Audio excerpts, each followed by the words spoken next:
কি রে প্রীতি আপু, তোকে সেই কখন বললাম এই ড্রেসটা পরে তাড়াতাড়ি রেডি হ, তুই এখনো চেঞ্জ করিস নাই? জেরিন, আমি উপরে যাব না, প্লিজ আমাকে জোরাজুরি করিস না। শোন, আমি তো কিছু করি নাই, যা করছে কবির ভাই করছে। তোর কিছু বলার থাকলে তুই ভাইয়াকে বলিস, এখন উপরে চল প্লিজ। আমি উপরে গিয়ে কি করব? তোর জন্য এত আয়োজন করা হলো, উপরে সবাই আছে, তুই না গেলে মন খারাপ করবে না?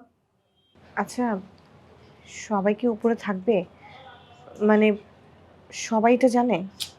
সবাই এটা জানে এবং সবাই খুবই খুশি হয়েছে, এবং সবাই কবির ভাইকে থ্যাঙ্কসও দিছে। কিন্তু এই দেখ, তুই শুধুমাত্র একটা বাগড়া দিয়ে এখানে বসে আছিস। সবাই সবকিছু জানে, শুধু আমি কিছু জানি না।